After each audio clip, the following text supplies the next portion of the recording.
Ave Maria Stella.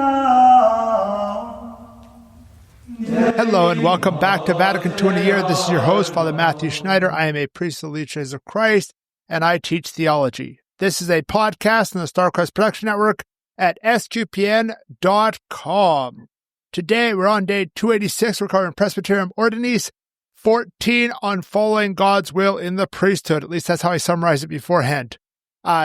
If you want to follow along, we have a reading plan and more details at sqpn.com/Vatican or frmatthewlc.com/Vatican. Yesterday, we spoke about priests need to be holy when exercising their three duties of teaching, sanctifying, and governing. Today, we're continuing with Chapter 3, the life of priests, concluding Section 1, the vocation of priests and the life of perfection. And what we are going to do is talk about today is how, in these practical duties, priests seek perfection and holiness. So let's get straight into paragraph 14 with its three subparagraphs. A is priests have many duties, but remember what really matters. B, priests are called to live a full, coherent life, not a fractured life. C, priests operate in union with other priests and bishops. So let's begin with A. A, in the world of today, when people are so burdened with the duties and their problems, which oftentimes have to be solved with great haste ranging through their many fields, there is considerable danger in dissipating their energy. Priests, too involved and constrained by so many obligations of their office, certainly have reason to wonder how they could coordinate and balance their interior life with feverish outward activity. Neither the mere external performance of the works of ministry, nor the exclusive engagement in pious devotion, although very helpful, can bring about this necessary coordination. Priests can arrive at this only by following the example of Christ the Lord in their ministry. His food was to follow the will of him who sent him to accomplish his work. People are very burdened today. They have so many things, so it's easy to get dissipated in all their work. And priests are the same way. We have similar issues where there's this, that, the other thing. It's just like my pile of emails. I know for myself, I have to leave my emails where I only check it once or twice a day because I'm, at least for myself, if I'm seeing a new email come in, I got to respond to it. And it can dissipate. It can be dissipating. And we need neither just external ministry, nor just, hey, like, we're just praying. Now, those who are called to contemplative life obviously are more just praying. But even there, they are serving and helping out in the community. And we need to follow Jesus in this, not just, and then we need to coordinate this so it's a link and a union, both our prayer and our work. So it's not just, oh, I pray or, oh, I work. No, these are combined. And the word of Jesus is our food. As Jesus says, my food is to the will of the Father. That should be a line that all priests apply to their own life. So moving on to 14b, priests are called to live a full, coherent, not a fractured life. Let's read it. B, in order to continue doing the will of the Father in the world, Christ works unceasingly through the Church. He operates through his ministers, and hence he remains always the source and wellspring of the unity in their lives. Priests then can achieve this coordination of unity of life by joining themselves with Christ to acknowledge the will of the Father. For them, this means a complete gift of themselves to the flock committed to them.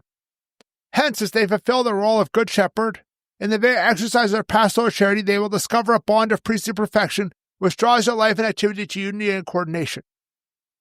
This pastoral charity flows out of a very special way from the Eucharistic sacrifice. This stands as the root and center of the whole life of the priest. What takes place at the altar sacrifice, the priestly heart must make his own. This cannot be done unless priests, through prayer, continue to penetrate more deeply into the mystery of Christ. This really talks about the challenge of us as priests, because Jesus, he still works through priests, through his church. He doesn't just say, hey, it's all just going to be my miracles. No, he works through us. And as such, Jesus needs to be the source of our lives. He needs to be the source of all we do.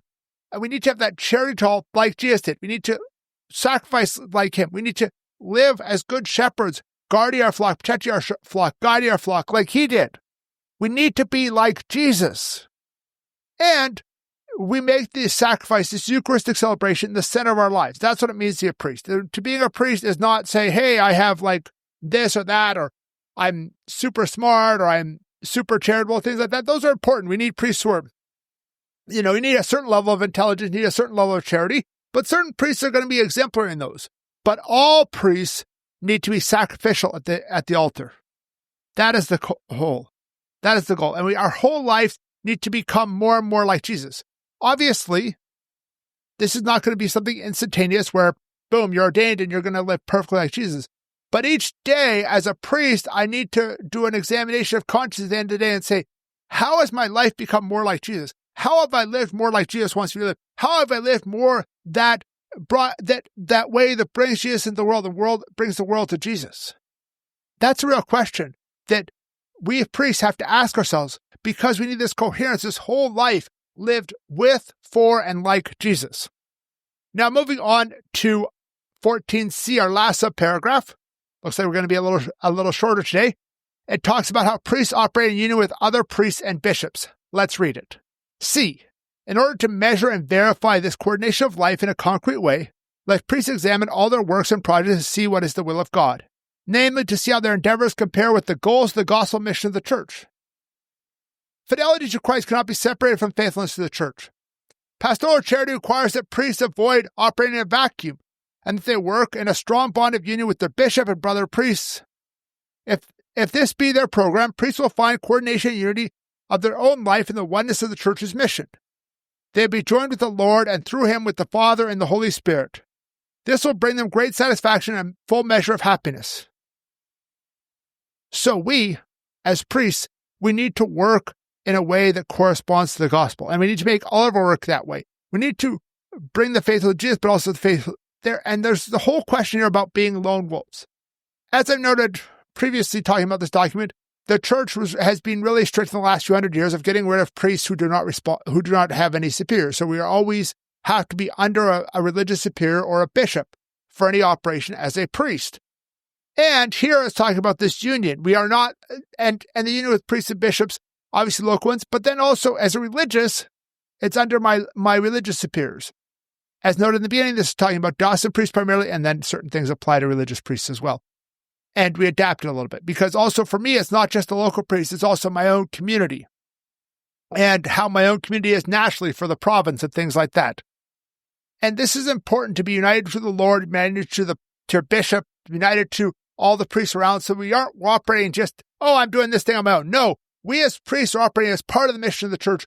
I have the one priesthood of Christ, and that priesthood means that I need to be united to the others who have that around me and work in coordination with them, work in harmony with them, not just create my own church, my own Jesus, apart from everyone else. That concludes today. Thank you for listening to this episode of Vatican II in a Year. This is a listener-supported podcast, and you can donate to help StarQuest produce it, another great podcast, at sqpn.com/give. You can give one-time, monthly, or join the StarQuest Patreon. Tomorrow we're going to continue with the next paragraph of Presbyterium Ordinis 15 on the priesthood should be united to the hierarchy, similar to what we just concluded with today. And also note that this document tends to have long paragraphs, as you probably noted. Please join us then to learn more about Vatican II, which can provide a blueprint for the Catholic Church. If you want more information on the podcast, such as playlists, fringe village documents, and a reading plan, go to sqpn.com/Vatican, frmatthew.com/Vatican, or Vatican SQPN on Facebook and X. There's also an SQPN Discord server at sqpn.com/Discord with a channel for Vatican II in a Year. Amen.